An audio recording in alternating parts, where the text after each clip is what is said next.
നമസ്കാരം. News 1 middle east തുടങ്ങുന്നു. ആദ്യം പ്രധാന വാർത്തകൾ. മലയാളികൾക്കൊപ്പം ഒമാൻ ജനതയും ഈദ് ആഘോഷിച്ചു. മസ്കത്തിലും സലാലയിലും ഉൾപ്പെടെ ഈദ്ഗാഹുകളിൽ ആയിരങ്ങൾ. ഗസയിലെ ജനങ്ങൾക്കായി പ്രത്യേക പ്രാർത്ഥന. കുവൈത്തിലെ ഫഹാഹിലിൽ തിരുവനന്തപുരം സ്വദേശിയെ ആക്രമിച്ച അറബ് വംശജൻ വാഹനം തട്ടിയെടുത്തു. അജ്ഞാത സംഘം മലയാളി ടാക്സി ഡ്രൈവർമാരെ തെരഞ്ഞുപിടിച്ച് ആക്രമിക്കുന്നതായി പരാതി. ലോട്ടറി കേസിൽ കേരളത്തിന്റെ വാദം സുപ്രീം കോടതി തള്ളി. സംസ്ഥാനത്ത് സമ്പൂർണ്ണ ലോട്ടറി നിരോധമുണ്ടാകുന്നതുവരെ ഇതര സംസ്ഥാന ലോട്ടറി വിൽക്കാമെന്ന് സുപ്രീം കോടതി. വിശ്വാസികൾ ഈദുൽ ഫിത്തർ ആഘോഷത്തിൽ.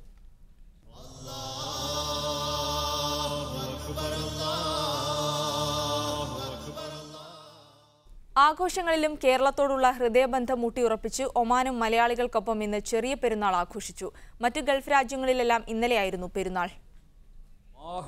കേരളക്കരയിൽ എന്ന പോലെ റമദാനിലെ 30 ദിനങ്ങളെയും വ്രതാനുഷ്ഠാനം കൊണ്ട് ധന്യമാക്കിയാണ് ഒമാനി ജനതയും ഈദുൽ ഫിത്തർ ആഘോഷിച്ചത്. നാട്ടിലെ കുടുംബത്തിന്റെ ആമോദത്തിനൊപ്പം തന്നെ പെരുന്നാൾ ആഘോഷിച്ചതിന്റെ സന്തോഷത്തിലാണ് ഇവിടുത്തെ ലക്ഷക്കണക്കിന് മലയാളി പ്രവാസികൾ. മസ്കറ്റ് ഈദ്ഗാഹ് കമ്മിറ്റി അൽഗൂബ്രയിൽ ഒരുക്കിയ പെരുന്നാൾ നമസ്കാരത്തിൽ ആയിരങ്ങൾ അണിനിരന്നു. Kerala Islamic Association President Abdul Hakeem Nadvi നേതൃത്വം നൽകി. പെരുന്നാൾ കുത്തുബകളിൽ മുറിവേറ്റു പിടയുന്ന ഗസയ്ക്കായുള്ള പ്രാർത്ഥനയും ഐക്യദാർഢ്യവും നിറഞ്ഞുനിന്നു. ചെറിയ കുട്ടികൾ ഉൾപ്പെടെയുള്ള നിരപരാധികളായ സ്ത്രീകളും വൃദ്ധരും ഉൾപ്പെടെയുള്ള ആളുകൾ ജീവിക്കാനുള്ള അവകാശത്തിന് വേണ്ടി പൊരുതിക്കൊണ്ടിരിക്കുകയാണ്.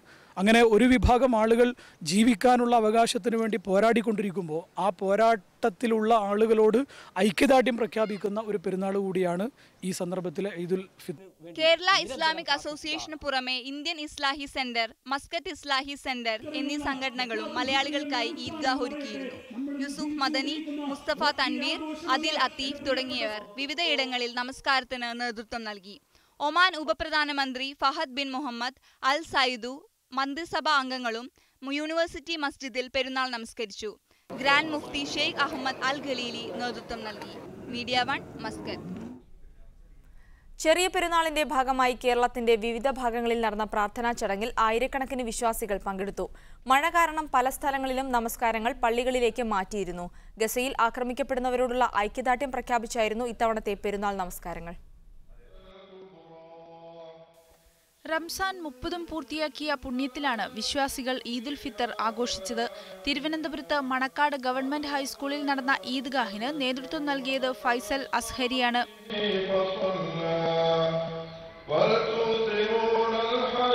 പുത്തരിക്കണ്ടം മൈതാനത്ത് നടന്ന ചടങ്ങിന് ചുഴലി അബ്ദുള്ള മൗലവിയും നേതൃത്വം നൽകി. മഴ കാരണം കൊച്ചിയിൽ ഈദ്ഗാഹുകൾ നടന്നില്ല. പള്ളികളിലെ നമസ്കാരത്തിന് വൻ തിരക്കായിരുന്നു. വൈറ്റില സലഫി മസ്ജിദിൽ നടന്ന ഈദ് നമസ്കാരത്തിന് ഇമാം ഷമീർ സുലാഹിയും കലൂർ ഹൈവേ മസ്ജിദിൽ നടന്ന നമസ്കാരത്തിന് അബ്ദുൾ സമദ് ഫൈസിയുമാണ് നേതൃത്വം നൽകിയത്.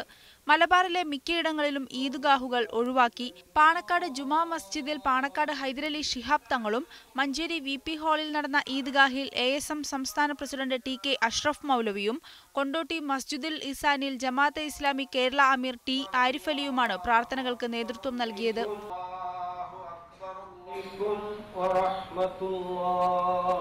കണ്ണൂരിൽ നടന്ന നമസ്കാരത്തിന് Habeeb Mansoor, KK Suhail, UP Siddique master തുടങ്ങിയവർ നേതൃത്വം നൽകി. വടക്കേ ഇന്ത്യയിലും വിപുലമായി തന്നെ ഈദ് നമസ്കാരങ്ങൾ നടന്നു.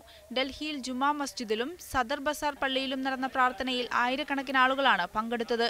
ഗസയിലെ ഇരകളോടുള്ള ഐക്യദാർഢ്യം പ്രകടിപ്പിക്കുന്ന ബാഡ്ജുകളുമായാണ് പലരും പ്രാർത്ഥനയ്ക്കെത്തിയത്. വിവിധ ബ്യൂറോകൾക്കൊപ്പം ന്യൂസ് ഡെസ്ക് മീഡിയ 1. വ്രതശുദ്ധിയിൽ ഒമാൻ ഒഴികെയുള്ള ഗൾഫ് രാജ്യങ്ങളിലെ വിശ്വാസി സമൂഹം ഇന്നലെ ഈദുൽ ഫിത്തർ കൊണ്ടാടി. ഗസയിലെ മനുഷ്യക്കുരുതിയുടെ പശ്ചാത്തലത്തിൽ വലിയ ആഘോഷങ്ങളില്ലാതെയായിരുന്നു ഈദ് കൊണ്ടാടിയത്. ഈദ്ഗാഹുകൾക്ക് പുറമെ തെരഞ്ഞെടുക്കപ്പെട്ട പള്ളികളിലും പെരുന്നാൾ നമസ്കാരം നടന്നു. ഒരു മാസത്തെ വ്രതാനുഷ്ഠാനത്തിലൂടെ നേടിയ ആത്മസംസ്കരണം വരും മാസങ്ങളിലും നിലനിർത്തണമെന്നും നന്മയുടെ വഴിയാണ് ഇസ്ലാം വിളംബരം ചെയ്യുന്നതെന്നും ആഘോഷം അതിരുകടക്കരുതെന്നും പെരുന്നാൾ ഖുതുബകളിൽ ഇമാമുമാർ ഉദ്ബോധിപ്പിച്ചു. വിവിധ സാംസ്കാരിക പരിപാടികൾക്ക് പുറമെ പെരുന്നാൾ രാവുകളെ വർണ്ണാഭമാക്കാൻ അധികൃതർ വിവിധ കോർണേഷുകളിൽ വെടിക്കെട്ട്, കരിമരുന്നു പ്രയോഗങ്ങളും ഒരുക്കിയിരുന്നു. പെരുന്നാൾ ദിനത്തിൽ ദുബൈയിൽ ഈദ് ഇൻ ദുബായ് എന്ന പേരിൽ സംഘടിപ്പിച്ച പെരുന്നാൾ ആഘോഷം ശ്രദ്ധേയമായി. ആയിരക്കണക്കിന് പേരാണ് പെരുന്നാൾ ആഘോഷത്തിൽ പങ്കെടുക്കാനെത്തിയത്. ദുബൈയിൽ ഈദ് ഇൻ ദുബായ് പരിപാടിയോടനുബന്ധിച്ച് ഇന്നലെ വൈകിട്ട് വിവിധ ഭാഗങ്ങളിൽ നടന്ന കരിമരുന്ന് പ്രയോഗങ്ങൾ ആകാശത്ത് വർണ്ണപ്പൂക്കൾ വിരിയിച്ചു. കുടുംബത്തോടൊപ്പം ആയിരക്കണക്കിന് പേരാണ് വർണ്ണക്കാഴ്ചകൾ കാണാനെത്തിയത്. പെരുന്നാൾ ദിനത്തിൽ Dubai festivals and retail establishment നടത്തിയ ഈദ് പരിപാടികളും ശ്രദ്ധേയമായിരുന്നു. ദുബായ് ക്രീക്കിലെ അൽസീഫ് സ്ട്രീറ്റിൽ നടന്ന പരിപാടിയിൽ ലോകത്തെ പ്രമുഖ നൃത്ത സംവിധായകരുടെ നേതൃത്വത്തിലുള്ള പ്രകടനവുമുണ്ടായിരുന്നു. UAE-യിലെ വിവിധ പാർക്കുകളിലും ബീച്ചുകളിലും സന്ദർശകരുടെ പ്രവാഹമായിരുന്നു. കടുത്ത ചൂടായതിനാൽ പലരും മാളുകളിലും മറ്റും പെരുന്നാൾ ആഘോഷിച്ചു. ദുബായ് വിനോദസഞ്ചാര വാണിജ്യ വിപണന കേന്ദ്രത്തിന്റെ സഹകരണത്തോടെയാണ് ദുബായിൽ വേനൽ വിസ്മയത്തോടനുബന്ധിച്ച് ഈദ് ദുബായ് പരിപാടി സംഘടിപ്പിച്ചത്. Media 1 Dubai. പെരുന്നാൾ ദിനം കൂട്ടായ്മയുടേത് കൂടിയാണ്. സൗഹൃദങ്ങൾ ഊട്ടിയുറപ്പിക്കാനുള്ള അവസരവും. ചെറിയ പെരുന്നാളിനെ വലിയ ആഘോഷമാക്കുന്നത് ഈ കൂട്ടായ്മയാണ്. തലമുറകളുടെ വിടവില്ലാതെ ആഹ്ലാദത്തിൽ പൊതിയുന്ന നിമിഷങ്ങൾ. അണുകുടുംബവും ആധുനിക ജീവിതവും ഒന്നും ഒരുമയെന്ന പെരുന്നാളിന്റെ പെരുമ കുറച്ചിട്ടില്ല. എല്ലാം വരും, അടുത്തെല്ലോല് വരും, കുടുംബങ്ങളൊക്കെ വരും, ഒക്കെ ഒത്തുകൂടുന്ന ദിവസം. സമത്വവും സമാധാനവും എന്ന സന്ദേശവുമായി എത്തുന്ന പെരുന്നാൾ എല്ലാവരുടെയും ഉത്സവമാണ്. വിദേശത്തുള്ളവർ വീട്ടിലെത്തുമ്പോൾ ആഘോഷത്തിൽ പങ്കുചേരാൻ സുഹൃത്തുക്കളും എത്തും. പിന്നെ ഒന്നിച്ചുള്ള ഉച്ചഭക്ഷണം. ഞാനൊക്കെ ജനിച്ചു വളർന്ന ചുറ്റുപാടനുസരിച്ച് പറയുകയാണെങ്കിൽ എല്ലാ വർഷവും പെരുന്നാൾ, ഓണം, വിഷു ഇത്തരം ദിവസങ്ങൾ വരുമ്പോൾ ഞങ്ങൾ സുഹൃത്തുക്കളെല്ലാവരും ഒരുമിച്ച് കൂടി നമ്മുടെ കേരളത്തിൻ്റെ ആ ഒരു മതേതരത്വ സ്വഭാവം നിലനിർത്താറുണ്ട്. ഞാനൊരു വിദേശ മലയാളിയാണ്, കുടുംബമായിട്ട് വിദേശത്ത് താമസിക്കുന്നു. അപ്പോൾ എല്ലാ വർഷവും പെരുന്നാളിനോട് ഓടിയെത്തും.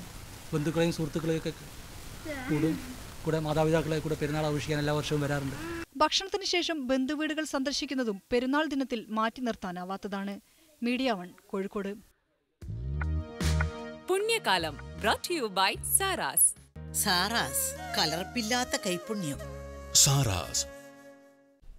ബംഗളൂരു സ്ഫോടന പരമ്പര കേസിൽ ജാമ്യത്തിലിറങ്ങിയ PDP നേതാവ് അബ്ദുൽ നാസർ മദനിക്ക് ഈദ്ഗാഹിൽ പങ്കെടുക്കാൻ കർണാടക പോലീസ് അനുമതി നൽകിയില്ല. ചികിത്സയ്ക്ക് വേണ്ടി മാത്രമാണ് ജാമ്യമെന്ന് പറഞ്ഞാണ് പോലീസ് അനുമതി നിഷേധിച്ചത്.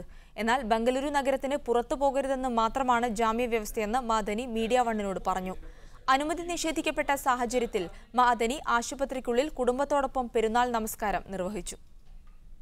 സുപ്രീം കോടതി ജാമ്യം അനുവദിച്ചതിനെ തുടർന്ന് ബംഗളൂരുവിലെ സൗഖ്യ ആശുപത്രിയിൽ ചികിത്സയിൽ കഴിയുന്ന മദനി ഈദ്ഗാഹിൽ പങ്കെടുക്കാൻ അനുവദിക്കണമെന്നാവശ്യപ്പെട്ട് 3 ദിവസം മുമ്പ് പോലീസിന് അപേക്ഷ നൽകിയിരുന്നു. അപേക്ഷ അനുവദിക്കാനാകില്ലെന്ന് കർണാടക പോലീസ് ഇന്നാണ് മദനിയെ അറിയിച്ചത്. കമ്മീഷണർ ഞാൻ കൊടുത്ത കത്തിന്റെ അടിസ്ഥാനത്തിൽ ഇവിടുത്തെ SI അത് കമ്മീഷണർക്ക് ഫോർവേഡ് ചെയ്തു. കമ്മീഷണർ അത് ലോ സെക്രട്ടറിക്ക് അയച്ചു കൊടുത്തു. ലോ സെക്രട്ടറി കൊടുത്ത മറുപടി അങ്ങനെ വിടാൻ പാടില്ല എന്നാണ് എന്ന് പറഞ്ഞുകൊണ്ട് കമ്മീഷണർ ഇവിടുത്തെ സബ് ഇൻസ്പെക്ടർക്ക് റൂറൽ SP വഴി മറുപടി അയച്ചിട്ടുണ്ട്. അതിന്റെ അടിസ്ഥാനത്തിൽ വിടാൻ പറ്റില്ല എന്ന് അവർ വന്ന് പറഞ്ഞു. പിന്നെ ഇവിടുത്തെ ലോക്കൽ പോലീസ് ഓഫീസർമാർ അതിൽ അവർക്കൊന്നും ചെയ്യാനില്ല. അവർ വന്ന് പറയുമ്പോൾ പിന്നെ നമുക്കൊന്നും പ്രത്യേകിച്ച് അവരോട് ചെയ്യാൻ പറ്റില്ലല്ലോ. അങ്ങനെ ശരി, അങ്ങനെ ആയിക്കോട്ടെ എന്ന് തീരുമാനിക്കേണ്ടി വന്നു. സമാജ്വാദി പാർട്ടിയുടെ മുൻ നേതാവ് അമർ സിംഗിന് ആരോഗ്യ കാരണങ്ങളാൽ ജാമ്യം അനുവദിച്ചപ്പോൾ വ്യക്തിപരമായ കാര്യങ്ങൾക്ക് പുറത്തിറങ്ങാൻ സുപ്രീം കോടതി തന്നെ അനുമതി നൽകിയത് താൻ അപേക്ഷയിൽ ചൂണ്ടിക്കാട്ടിയിരുന്നുവെന്ന് മദനി പറഞ്ഞു. നമ്മുടെ അമർ സിംഗിന് സുപ്രീം കോടതിയിൽ നിന്ന് നിലവിലൊരു കുറച്ചു മുമ്പ് ഒരു കേസിൽ അറസ്റ്റ് ചെയ്ത് തിഹാർ ജയിലിൽ കിടന്നപ്പോൾ സുപ്രീം കോടതി അദ്ദേഹത്തിന് ഇതുപോലെ തന്നെ 1 മാസം അല്ലേ ഉള്ളൂ മെഡിക്കൽ ഗ്രൗണ്ടിലുള്ള ജാമ്യമാണ് അദ്ദേഹത്തിന് കൊടുത്തേക്കുന്നത്. സുപ്രീം കോടതിയുടെ വ്യവസ്ഥകളനുസരിച്ച് താൻ നൽകിയ അപേക്ഷ തള്ളിയത് നീതി നിഷേധമാണെന്നും മദനി കൂട്ടിച്ചേർത്തു. News desk media 1. കുവൈത്തിൽ അജ്ഞാത കൊലസംഘം മലയാളി ടാക്സി ഡ്രൈവർമാരെ തെരഞ്ഞുപിടിച്ച് ആക്രമിക്കുന്നതായി പരാതി. പെരുന്നാൾ ദിനത്തിൽ ഫഹാഹിലിൽ തിരുവനന്തപുരം സ്വദേശിയെ ആക്രമിച്ച അറബ് വംശജൻ വാഹനവുമായി കടന്നുകളഞ്ഞു. ഒരാഴ്ചക്കിടെ കുവൈത്തിൽ അക്രമത്തിനിരയാകുന്ന 3ാമത്തെ മലയാളി ടാക്സി ഡ്രൈവറാണ് തിരുവനന്തപുരം പാറശാല സ്വദേശി രാജേഷ്. പെരുന്നാൾ പുലരിയിൽ ഫഹാഹിൽ സഫ മാർക്കറ്റിന് സമീപം വാഹനം നിർത്തി പുറത്തിറങ്ങിയ ഇയാളെ അറബ് വംശജനായ യുവാവ് അടിച്ചുവീഴ്ത്തുകയും താക്കോൽ കൈക്കലാക്കി വാഹനവുമായി കടന്നുകളയുകയുമായിരുന്നു. ഞാൻ ഇന്നലെ സൂഖ് സഭയിൽ ആളെടുക്കാൻ പോവുകയായിരുന്നു. അപ്പോൾ വണ്ടി നിർത്തിയിട്ട് ഞാൻ പുറത്തോട്ട് ഇറങ്ങാൻ നിൽക്കുമ്പോൾ ഒരാൾ എന്നെ വന്നു ഡോറിൽ നിന്ന് വലിച്ച് തള്ളിയിടുകയായിരുന്നു. തള്ളിയിട്ടിട്ട് വണ്ടി എടുത്തുകൊണ്ട് ഓടുകയായിരുന്നു. ഞാൻ അതിന് പുറകുനിന്ന് കുറേ ഓടിയിട്ട് കിട്ടിയില്ല. തിരിച്ച് ഞാൻ പോലീസ് സ്റ്റേഷനിൽ പോയി കംപ്ലയിൻറ്റ് കൊടുത്തു. ഉടൻ തന്നെ ഒരു പോലീസുകാരൻ വന്ന് അരമണിക്കൂറോളം കറങ്ങി നോക്കി. അതിനുശേഷം കിട്ടിയില്ല. ഇപ്പോൾ കേസ് രജിസ്റ്റർ ചെയ്തിരിക്കുകയാണ്. യാത്രക്ക് വിളിച്ച് ടാക്സി തട്ടിയെടുക്കുന്ന സംഘത്തിൽപ്പെട്ട യുവതിയെ കഴിഞ്ഞ ദിവസം മലയാളി ടാക്സി ഡ്രൈവർമാരുടെ സഹായത്തോടെ പോലീസ് പിടികൂടിയിരുന്നു. യാത്രക്കിടെ ഡ്രൈവറെ സൂത്രത്തിൽ പുറത്തിറക്കി വാഹനവുമായി കടന്നുകളയുന്ന തന്ത്രമായിരുന്നു യുവതി പയറ്റിക്കൊണ്ടിരുന്നത്. എൻ്റെ വണ്ടിയിൽ ഒരു സ്ത്രീ മാബോലിന്ന് കൈ കാണിച്ച് അവൾ വണ്ടിയിൽ നിന്ന് കൈ കാണിച്ച് നേരെ വണ്ടി ഡോറൊക്കെ വണ്ടി കയറുകയും ചെയ്ത് വണ്ടി കയറിയൊക്കെ അവൾ പറഞ്ഞു സൽവേക്ക് പോട്ടെന്ന്. സൽവേ ചെന്ന് അവിടെ ഒരു വീട്ടിൽ ഒരു 15 മിനിറ്റ് അവൾ വണ്ടിയിൽ ഇരുന്നതിന് ശേഷം അവൾ പറഞ്ഞ് ടെലിഫോൺ അടിച്ചിട്ട് ആരും ടെലിഫോൺ എടുക്കണില്ല. അതുകൊണ്ട് ഈ പോയിട്ട് ഡോറൊന്നും മുട്ടുന്നു. ഞാൻ ഡോറ് പോയി മുട്ടാൻ വേണ്ടി പോയി. ഡോർ മുട്ടി തിരിച്ചു പോകുന്ന വണ്ടിയിട്ട് അവൾ പോയി. തങ്ങൾക്കെതിരെ നടക്കുന്ന ഇത്തരം അക്രമ സംഭവങ്ങളിൽ ആശങ്കാകുലരാണ് മലയാളികളായ ടാക്സി ഡ്രൈവർമാർ. വിഷയം കുവൈത്തിലെ ഉന്നത പോലീസ് അധികാരികളുടെ ശ്രദ്ധയിൽപ്പെടുത്താനുള്ള ശ്രമത്തിലാണ് മലയാളി ടാക്സി ഡ്രൈവർമാരുടെ കൂട്ടായ്മയായ യാത്ര കുവൈത്ത് ഭാരവാഹികൾ. Muneer Ahmed, media one, Kuwait city. കുവൈത്തിൽ ഓടിക്കൊണ്ടിരിക്കുന്ന കാറിന് തീപിടിച്ചത് പരിഭ്രാന്തി പരത്തി. ഫഹാഹിൽ എക്സ്പ്രസ് വേയിൽ റിഗായ് പെട്രോൾ സ്റ്റേഷന് സമീപമാണ് അപകടമുണ്ടായത്.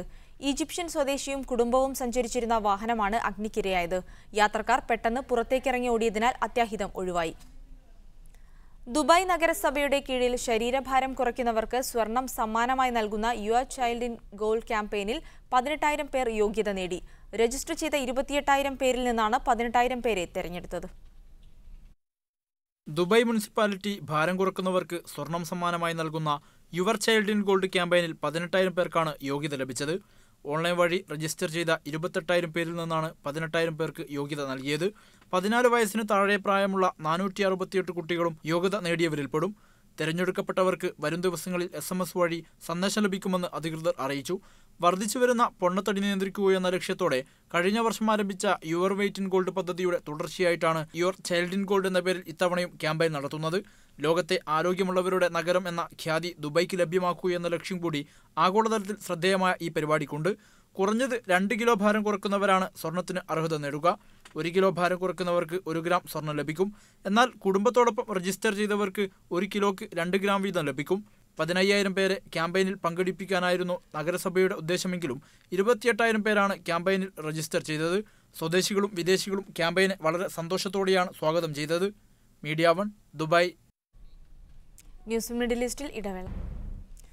ദുബായിൽ റമദാൻ നൈറ്റ് സൂക്കിൽ ഈദുൽ ഫിത്തറിനോടനുബന്ധിച്ച് നടന്ന മൈലാഞ്ചിയിടൽ മത്സരം ശ്രദ്ധേയമായി. നിരവധി പേർ പങ്കെടുത്ത പരിപാടി പെരുന്നാൾ രാവിനെ സജീവമാക്കി. ദുബായിൽ റമദാൻ നൈറ്റ് സൂക്കിൽ ചെറിയ പെരുന്നാളിനോടനുബന്ധിച്ച് നടന്ന മൈലാഞ്ചിയിടൽ മത്സരം ശ്രദ്ധേയമായി. നിരവധി പേർ പങ്കെടുത്ത പരിപാടി പെരുന്നാൾ രാവിനെ സജീവമാക്കി.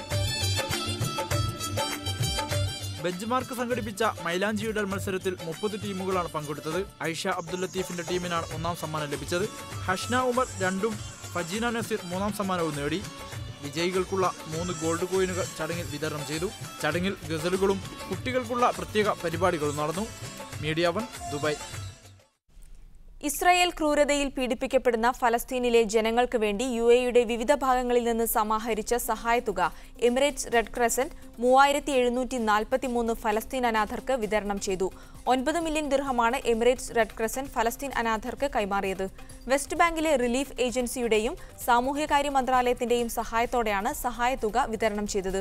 ഫലസ്തീൻ ജനത കൂടുതൽ സഹായം ആവശ്യമുള്ളവരാണെന്നും ലോകത്തിന്റെ സഹായം ഫലസ്തീന് നൽകേണ്ടതുണ്ടെന്നും ministry under secretary doctor Mohammad Abu Hameed വ്യക്തമാക്കി. ഓൺലൈൻ വഴി ടിക്കറ്റ് എടുക്കുന്നവർ ഖത്തർ എയർവേസിന്റെ ഔദ്യോഗിക വെബ്സൈറ്റായ qatareirways.com നിന്ന് മാത്രമേ ടിക്കറ്റുകൾ വാങ്ങാവൂ എന്ന് ഖത്തർ എയർവേസ് അധികൃതർ അറിയിച്ചു. വ്യാജ വെബ്സൈറ്റുകൾ വഴിയോ അനധികൃത ഏജന്റുമാരിൽ നിന്നോ വാങ്ങുന്ന ടിക്കറ്റുകൾക്ക് സംഭവിക്കുന്ന നഷ്ടങ്ങൾക്ക് കമ്പനി ഉത്തരവാദിയായിരിക്കില്ലെന്നും അധികൃതർ അറിയിച്ചു. ലോകത്തിലെ കുട്ടികളും മുതിർന്നവരുമടങ്ങുന്ന 3000 മില്യൺ ജനങ്ങൾക്ക് സൈദ് ഗിവിംഗ് ഇനീഷ്യേറ്റീവിന്റെ കീഴിൽ ചികിത്സകൾ നൽകിയതായി പദ്ധതി എക്സിക്യൂട്ടീവ് ഡയറക്ടർ ഡോക്ടർ ഷംസ അലൌർ പറഞ്ഞു. UAEയിലെയും വിദേശ രാജ്യങ്ങളിൽ നിന്നുമുള്ള ഡോക്ടർമാരാണ് ചികിത്സയ്ക്ക് നേതൃത്വം നൽകിയത്. 8000-ലധികം ഹൃദയ ശസ്ത്രക്രിയകൾ ചെയ്തു നൽകി. UAEയുടെ രാഷ്ട്രപിതാവ് Sheikh Zayed bin Sultan Al നഹ്യാന്റെ അനുസ്മരണാർത്ഥം ആരംഭിച്ച പദ്ധതിയാണ് Zayed giving initiative. Sheikh Zayed തുടക്കം കുറിച്ച ധാരാളം മനുഷ്യക്ഷേമ പ്രവർത്തനങ്ങളുടെ തുടർച്ചയെന്ന നിലയ്ക്കാണ് പദ്ധതി ആരംഭിച്ചത്. പദ്ധതിയുടെ പ്രവർത്തനങ്ങൾ ചികിത്സ ആവശ്യമായ കൂടുതൽ പേരിലേക്ക് എത്തുമെന്നും അധികൃതർ വ്യക്തമാക്കി. ഇനി ഇന്നത്തെ സ്വർണ്ണവിലയും വിനിമയ നിരക്കും. ഇന്നത്തെ സ്വർണ്ണവില. Shamanur Gold, #1. Believe in God. Invest in gold.